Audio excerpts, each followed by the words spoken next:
জাতি উপজাতি সকল অংশের মানুষ আমরা তামসা হয়ে এই জমা বিজেপি সরকারের বিরুদ্ধে সেখানে লড়াই সংগ্রাম করতে হবে। আমরা যখন সেই রাজ্যের মানুষ তামসা হয়ে সেই বিজেপি সরকারের বিরুদ্ধে লড়াই করব, 2023 সালে আমরা সরকার গঠন করব। এটা নিশ্চিত। তারই পরিপ্রেক্ষিতে রাজ্যের মধ্যে আমরা গুটি গুটি পায়ে শহর থেকে সমতল থেকে পাহাড়, পাহাড় থেকে সমতল আমরা তামসা হচ্ছি।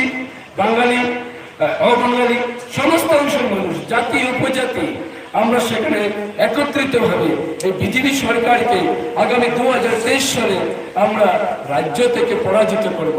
সেই পরাজিত করার জন্য আমরা রাজ্যের বিভিন্ন প্রান্তে, গ্রামে গঞ্জে ঘুরে ঘুরে সেখানে যাচ্ছি। আমরা সমস্ত মানুষকে বোঝানোর চেষ্টা করছি। যখন আমরা মানুষকে বোঝাবার চেষ্টা করছি, আমরা লক্ষ্য করতে পারছি বিজেপিরা সেখানে ঘরে ঘরে যাচ্ছেন আর বলছেন ঠিক 2018 সালের আগে তারা যে প্রতিশ্রুতি দিয়েছিল আজকেও সেই রকম তারা বলছেন। কি বলছেন?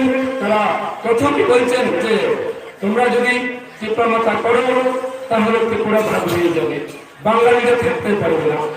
সেই প্রচার সেই বিজেপিরা সেখানে ঘরে ঘরে প্রচার নিয়ে যাচ্ছেন।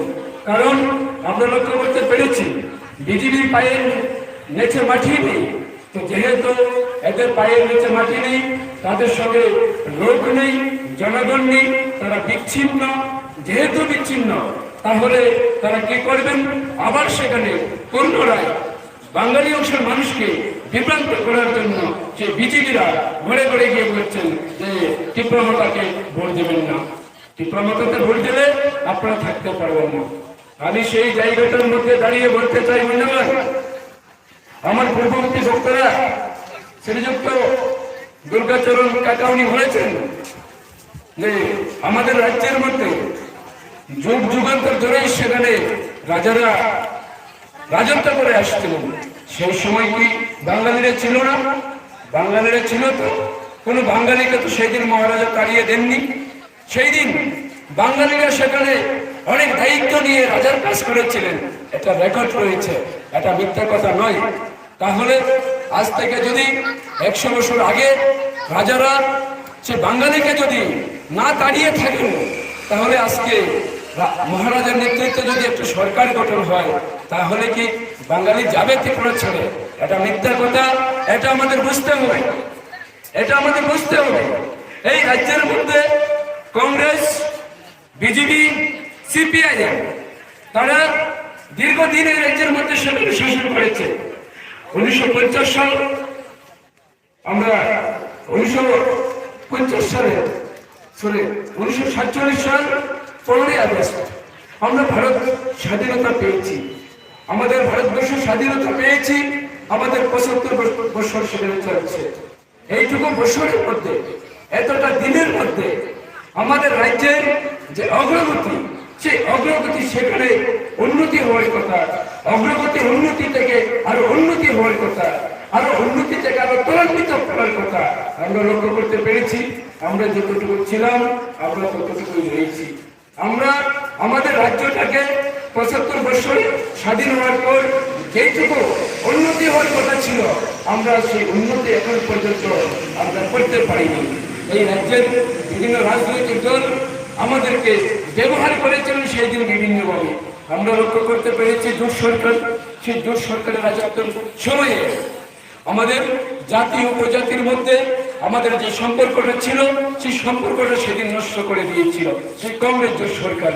তার পরবর্তী সময় আমরা লক্ষ্য করতে পেরেছি সিপিআইএম ঠিক সেই রকমই সেটাকে পৃথক পৃথক ভাবে সেখানে রেখে টুকরো টুকরো করে মানুষকে বিভেদ সৃষ্টি করে এই রাজ্যের মধ্যে যাতে দীর্ঘদিন সেখানে কায়েম করা যায়, এই সিপিএম রাজত্ব সেখানে কায়েম করা যায়, মানুষকে শোষণ করা যায়, সেই রকম সেই নিয়ম নীতির মধ্য দিয়ে সেই রাজ্যটাকে সেই সিপিআইএম সরকারের সেখানে পরিচালনা করছিলেন। এটা মিথ্যা কথা নয়। যারা এই এলাকার মধ্যে সিপিআইএম বন্ধু, তাদের উদ্দেশ্যে বলছি, আমি আপনাদেরকে বলছি, আপনারা সিপিআইএম রাজনীতি করতে করতে আপনারা বুড়ো হয়ে গেছেন। আপনাদের বাপ কাকা তারা মরে গেছেন, আজকে ওনারা নেই। আর আজকে তাদের ছেলে মেয়েরা রয়েছে, এদের ছেলে মেয়েদের চেহারার দিকে তাকিয়ে দেখেন, ওদের ঘরের দিকে তাকিয়ে দেখেন, পরিবারে একটা চাকরিও নেই, সেখানে শিক্ষায় দীক্ষায় অনুন্নত, এদের ভাষা অনুন্নত, অথচ বাঙালি সমাজের মানুষ তারা। আর এই এলাকার মধ্যে যারা বিজেপি করছেন, সিপিআইএম করছেন, তারা বলছেন যে তীব্রমতাতে যদি ভোট দেই তাহলে বাঙালি থাকবে না। বন্ধু, একটু বোঝার চেষ্টা করেন। এখানে যারা বাঙালিরা রয়েছেন, আপনাদের কাছে অনুরোধ করে বলবো, মহারাজা এই রাজ্যের মধ্যে স্বয়ং উপস্থিত হয়েছেন দেওয়ার জন্যে, নেওয়ার জন্যে না। মহারাজা নেওয়ার জন্য আসেননি, এই রাজ্যের মানুষকে দেওয়ার জন্য মহারাজা এসেছেন। আমরা গ্রহণ করব, আমরা মহারাজাকে ওয়েলকাম জানাবো, আমরা মহারাজাকে স্বাগত জানাবো। আমরা মহারাজার আদেশ নিয়ে আগামী 2023 সালে এই ত্রিপুরা রাজ্য তীব্রমতা সরকার গঠন করব। এই রাজ্যের সমস্ত মানুষ আমাদেরকে বলছেন, যেখানে যাচ্ছি বাঙালি অংশের মানুষ ঘর থেকে বেরিয়ে এসে বলছেন, বন্ধু কেন এসেছো, কি করতে চাও? আমরা বলছিলাম এই কোচাই নালাতে আমরা পার্টি অফিস করছিলাম। আমি এক্ষুনি কোচাই নালা পার্টি অফিস থেকে আসছি। কোচাই নালা পার্টি অফিস আমরা কাজ শুরু করেছি গতকাল থেকে। আর এই পার্টি অফিসের কাজ থেকে এই এলাকার বাঙালির অংশের মানুষ, মহিলা পুরুষ, তারা দাঁড়িয়ে বলছেন আপনারা কি করছেন এখানে? আমরা বলছিলাম পার্টি অফিস হবে। কিসের পার্টি অফিস? আমরা বলছি তীব্রমতার পার্টি অফিস। তারা বলছেন দাদা ভালো ভালো ভালো, যদি পার্টি অফিস করেন তাহলে আমরা মুক্তি পাবো। বিজেপি আমাদেরকে একেবারে ধ্বংস করে দিয়েছে, বিজেপি আমার কাছ থেকে টাকা নিয়েছে, আমার ছেলেকে চাকরি দেবে, বিজেপি আমার কাছ থেকে পয়সা নিয়েছে ঘর দেবে বলে, বিজেপি আমার কাছ থেকে 500 টাকা নিয়েছে ভাতা দেবে বলে, এইরকম হাজারো হাজারো সেখানে মিথ্যা প্রতিশ্রুতি এবং এই রাজ্যের মানুষকে শোষণ করছে বিজেপি সরকার। তার প্রতিবাদ সেখানে করার জন্য মানুষ প্রস্তুত। বন্ধু, মানুষ প্রস্তুত। এই রাজ্য থেকে বিজেপি সরকারকে 2023 সালে উৎখাত করে ফেলবে, এটা চ্যালেঞ্জ। আমরা এই রাজ্যের মধ্যে সেখানে 35টা আসন সেখানে দেব, আর 35টা আসনের মধ্যেই আমরা 35টা আসন জিতব। এটা আমরা গ্যারেন্টি দিয়ে বলছি, এটা আমরা প্রতিশ্রুতি দিয়ে বলছি, এটা আমরা চ্যালেঞ্জ দিয়ে বলছি। 2023 সালে এই ত্রিপুরা রাজ্যের মধ্যে নতুন করে তীব্রমতার সরকার গঠন হবে। এই রাজ্যের মানুষের শান্তি ফিরে আসবে, এই রাজ্যের মানুষ সেখানে স্বাধীনভাবে কথা বলতে পারবে, এই রাজ্যের মানুষ সেখানে শিক্ষার সেখানে ব্যবস্থা গ্রহণ হবে, এই রাজ্যের মানুষের সেখানে চাকরি পাবে, যারা চাকরি থেকে বঞ্চিত রয়েছেন তারাও সেখানে চাকরি পাবেন। এই আশা নিয়ে এই রাজ্যের মানুষ তীব্রমতাকে 2023 সালে বিপুল ভোট দিয়ে সেখানে জয়যুক্ত করবেন। এই কথাটুকু বলে আবার আপনাদের সুন্দর জানিয়ে আমার সংক্ষিপ্ত কথা বলা শেষ করলাম। তীব্রমতা লংদীপ, মহারাজা লংদীপ।